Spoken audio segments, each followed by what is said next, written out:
Herzlich willkommen aus Salzburg und herzlich willkommen zu einem zeitlosen Stefan Drives Video. Und wie soll es anders sein? Heute geht es um den fabelhaften Salzburg-Käfer. Früher hieß es Win on Sunday und Sell on Monday. Das heißt, Motorsport hatte damals einen riesen Stellenwert. Und das wusste man auch bei Volkswagen bzw. Porsche. Das war ja früher schon eine Allianz. Dementsprechend kam man Mitte der 60er Jahre auf die glorreiche Idee, auch mal den Käfer im Motorsport einzusetzen und schuf den Salzburg-Käfer. Der Käfer ist an sich ja kein sonderlich sportliches Auto, war er nie. Er ist im Dezember 80 Jahre alt und war konzipiert als Mobilität für alle, ein echter Volkswagen sozusagen. Aber die Ingenieure aus Salzburg hatten einen Plan und den haben sie grandios umgesetzt und aus dem vermeintlich langweiligen Käfer ein echtes Rallye-Auto gezaubert. Hier sogar mit echtem Tannenbaum, natürlich geiler Livery. Ja, ich wohne in Wien, Bosch Racing Team Wien. Wenn es das noch gibt, bitte schreibt es in die Kommentare, wäre mega geil zu sehen, was dahinter steckt. Und das Auto ist ein echter Racer. Den Beweis dafür gebe ich euch beim Fahren, aber werfen wir einen Blick auf das, was trotzdem hier steht. Ja, ich sage es euch ehrlich, die abgewandelte Form des Käfers, also der Porsche 911, gefällt mir deutlich besser, aber auch das hier ist einfach ikonisch. Die genaue Jahreszahl weiß ich nicht, aber von Mitte der 60er bis Mitte der 70er Jahre wurde das Auto auf Rallyes eingesetzt und war wahnsinnig erfolgreich und hat dem ganzen Ansehen einfach noch einen richtigen Boost verschafft. Motorsport Engineering made in Austria, das war wirklich was Besonderes und bis heute gibt es Unmengen an Enthusiasten. Wir sind jetzt schon den zweiten Tag durch das Salzburger Land gefahren und an jeder Ecke, in jedem Dorf, die Leute freuen sich, Thumbs up, winken. Man merkt, der Käfer ist ein Sympathieträger. Und vielleicht weiß der eine oder andere sogar, was hinter diesem zeitlosen Blech steckt. Was für mich hinter dem Blech steckt, ist glasklar. Eines der lässigsten, authentischsten, direktesten, einfach lustigsten Autos, die ich je gefahren bin.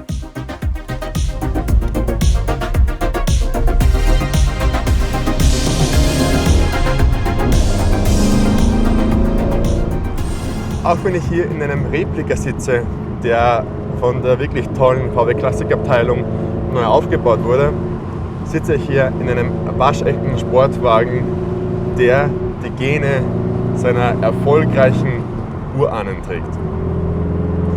Und am allerwichtigsten, ich sitze in einem absolut authentischen Rennwagen. Das heißt, ja, ich sitze in Recaros mit 4-Punkt-Gurt, das alleine fühlt sich schon geil an, sitze hinter einem geschüsselten Lenkrad, das nicht nur eine wahnsinnig direkte Lenkung ist, aber vor allem ohne Servolenkung auskommt. Aus heutiger Sicht unvorstellbar, aber genau das macht den Salzburg-Käfer hier so unglaublich authentisch und wahnsinnig lustig zu fahren. Dazu gehört aber mehr. Wie beim Original ist ein Bilsteinfahrwerk verbaut.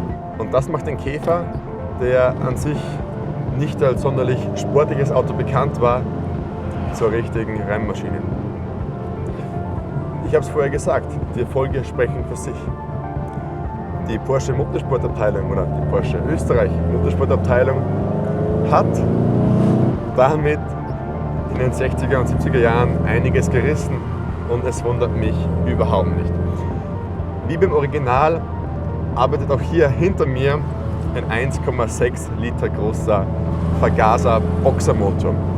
Vergaser heißt, hier sitzen 2 Weber-Vergaser oben auf dem Motor und die spritzen das Kraftstoff-Luftgemisch ein und das sorgt so für eine eigentlich unverkennbare Kennlinie. Und das Geile ist, dieser Porsche Salzburg Käfer hat die Abgasanlage des legendären Porsche 356 und das macht den Sound nochmal kerniger, nochmal fruchtiger. Hier beim Fahren durch die Berge auf der Salzburg Landklassik ist der Porsche, oder ich sage immer Porsche, weil es fühlt sich an wie ein Porsche, ist der Salzburg Käfer wahrlich zu Hause. Ja, es ist seine Heimat, aber auch so Landstraßen sind einfach genial. Hier haben wir 136 PS, das heißt etwas mehr als in den früheren, in den originalen Salzburg Käfern. Und auch wenn das in der Ära der Elektroautos mit 1000 und mehr PS nach nichts klingt, sind 136 PS auf das Gewicht und kombiniert, also gekuppelt an ein geiles Viergang-H-Getriebe mehr als genug. Und das Gute daran ist, 136 PS sorgen für wahnsinnig viel Fahrspaß innerhalb des Tempolimits. Weil was bringt 1000 PS, wenn du in 2 Sekunden auf Tempo 100 bist und dann nach 5 Sekunden dein Schein lebenslang weg ist? Also lieber weniger Leistung, weniger Gewicht und dafür einfach noch mehr Fahrspaß. Aber warum sind wir hier? Warum fahre ich überhaupt einen getunten Käfer im Salzburger Land? Denn ich darf den Salzburg Käfer auf der ersten Ausgabe der Salzburg Land Classic bewegen. Das ist keine echte Motorsport-Rallye, die er hier gewohnt ist. Nein, es ist eine Classic-Rallye. Und dabei geht es nicht um Geschwindigkeit, sondern um Präzision. Und wir fahren 3 Tage lang auf den schönsten Straßen der Region. Einfach genial. Doch worum geht's? Wer es nicht kennt, das Prinzip ist eigentlich recht simpel, obwohl es ganz schön schwierig ist. Wir bekommen alle ein Roadbook, dürfen also nicht digital navigieren und müssen auf der Strecke gewisse Prüfungen absolvieren, sogenannte Wertungsprüfungen.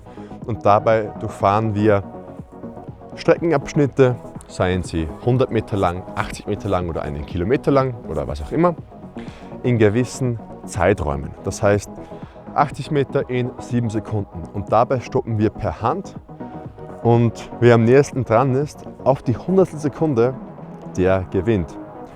Wer weniger Strafpunkte sammelt, also näher dran ist, der steht am Ende ganz oben am Podest und dann geht es zwar um kleine Preise, aber viel mehr um das Ego und dass man besser ist als die Freunde. Ja, nach Tag 1 muss ich sagen, unsere Leistung ist ausbaufähig, aber es geht um den Spaß und der Spaß kommt in dieser Karre absolut nicht zu kurz. Aber wie das Event so aussieht, und das ist ziemlich cool, das zeige ich euch jetzt.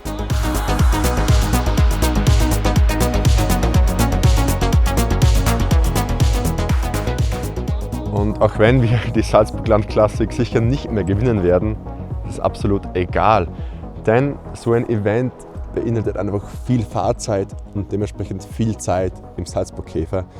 Und man lernt das Auto da richtig gut kennen. Durch enge Gassen, auf Bergpässe rauf, sogar durch Städte, was auch immer. Das Auto hat wie immer Suchtpotenzial und erfordert noch richtige, so blöd es klingt, Handarbeit. Das Auto fährt nicht von selbst. Du musst beim Starten etwas Gas geben, vielleicht sogar leichtes Zwischengas beim Runterschalten. Du musst arbeiten, du musst kurbeln, du musst fahren, du bist der Pilot. Du riechst das Benzin, du spürst die Vibrationen. Das Auto ist eine Ikone und einfach auch ein Andenken an eine ziemlich coole Ära an Auto. Ich nehme euch hier noch kurz mit. Ja, wie ich vorher erwähnt habe, die Recaros und die Vierpunktgurte müssten sein für ordentliches Motorsport-Feeling. Auch bei meiner Größe ist es noch echt halbwegs möglich. Und wir haben hier richtige Stehpedale. Das heißt, Kupplung und Bremse sind ziemlich weit im Fahrzeuginnenraum, was bei meinen langen Beinen etwas schwierig ist, aber dennoch, es gehört dazu. Ein uralter Blinker, nur ein Seitenspiegel, das hat früher gereicht. Und einfach ein Interieur, das auf das Wesentliche, also auf das Minimale reduziert ist. Und zu guter Letzt natürlich ein Überrollkäfig, den wir hoffentlich nicht brauchen werden. Ja, wenn ich hier sitze, gibt es für mich eigentlich nur noch eins zu sagen: Start the engine und ich fahre weiter. Es gibt einiges an Kilometer, die noch vor uns liegen.